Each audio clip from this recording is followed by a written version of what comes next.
جو ہے جاندار انسانوں کے اندر یا جانداروں کے اندر مریضوں کے اندر داخل کیا جاتا ہے اور وہاں سے ہم امیونٹی حاصل کرتے ہیں، اس پروسیس کو ہم نام دیتے ہیں ویکسینیشن کا۔ ویکسینیشن میں فرق شارٹ کویسچن میں ہے۔ اب جب ویکسینیشن ہو جاتی ہے تب ہمارے اندر امیونٹی بن جاتی ہے۔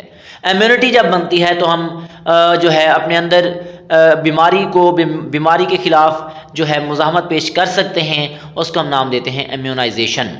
اب اگر بات کی جائے ڈسکوری آف ویکسین کی ڈسکوری کی بات کی جائے تو ایڈورڈ جینر جو تھا وہ پہلا آدمی تھا جس نے جو ہے ویکسینیشن کی سب سے پہلے ٹیکنیک جو کی 1795 میں استعمال کی۔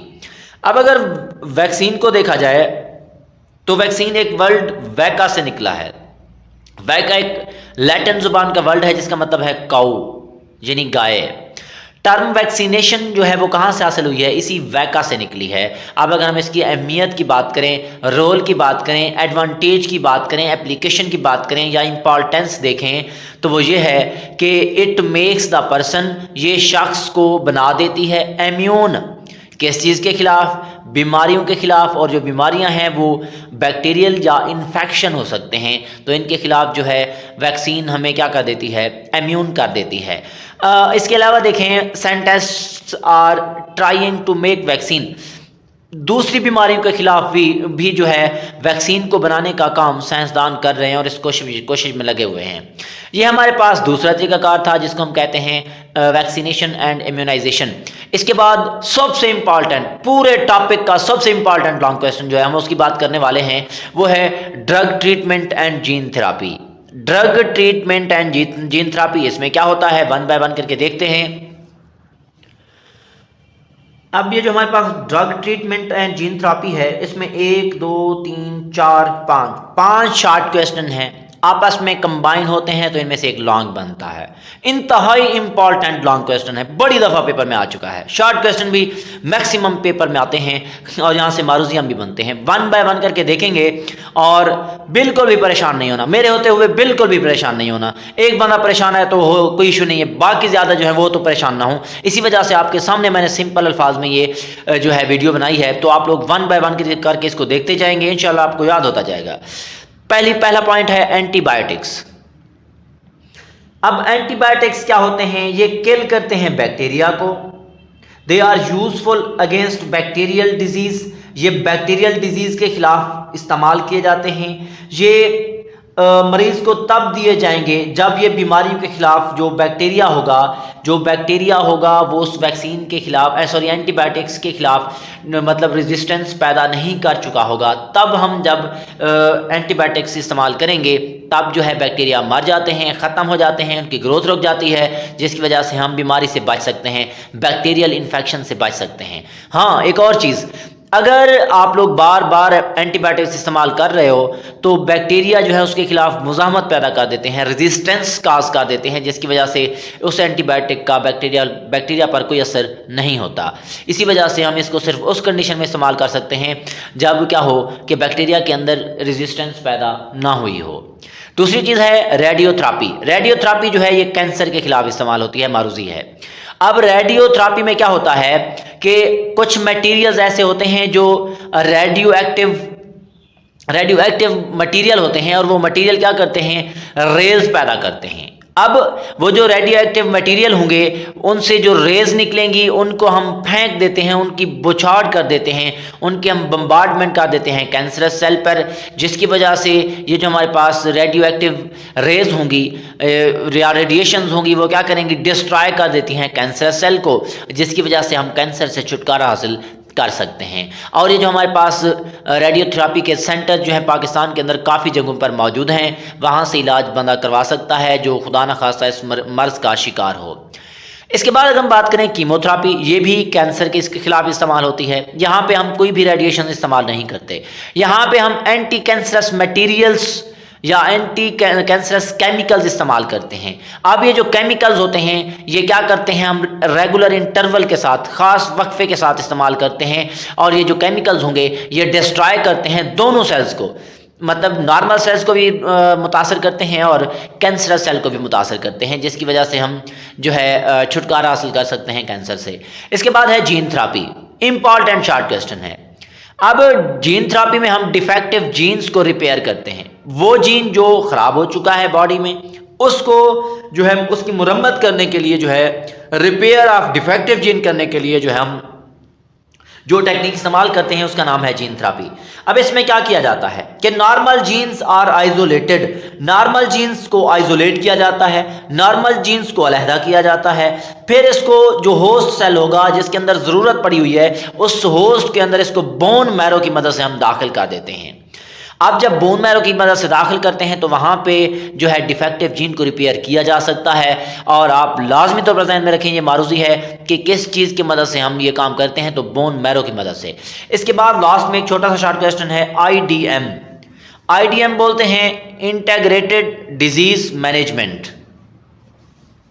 یہ ہمارے پاس انٹیگریٹڈ ڈیزیز مینجمنٹ ہے، اس کے اندر تمام تر مناسب طریقہ کار جو بیماری کو کنٹرول کرنے میں استعمال ہو سکتے ہیں ان سب کا طریقہ کار اگر ہم کریں گے تو وہ کیا ہوگی، آئی ڈی ایم ہوگی. یہ ایک پروگرام ہے اور اس پروگرام کے اندر کمیونٹیز جو ہیں وہ پارٹیسپیٹ کرتی ہیں اور ان کمیونٹیز کے اندر اویئرنیس آگاہی پیدا کی جاتی ہے سوسائٹی کے اندر کہ بیماریوں سے کیسے بچا جائے، بیماریوں کو کیسے جو ہے کنٹرول میں لایا جائے. یہ ہمارے پاس آسان اور سمپل سا ٹاپک تھا جو کہ biology in health and disease control ہے. تو آپ لوگ 1 بائی 1 کر کے یاد کرتے جائیں، انشاءاللہ آپ لوگوں کے نمبر نہیں کٹیں گے. اور اگر آپ کو ہماری ویڈیو اچھی لگی ہو تو لازمی طور پر لائک کریں، شیئر کریں، کمنٹ لکھیں اور لازمی طور پر ہمارے چینل کو سبسکرائب کریں تاکہ ہماری حوصلہ افزائی ہو اور زیادہ سے زیادہ ہم بایولوجی پر جو ہے ورک کر سکیں. تو یہ چیپٹر یہاں تک، پہلا چیپٹر یہاں تک اپلوڈ ہو چکا ہے.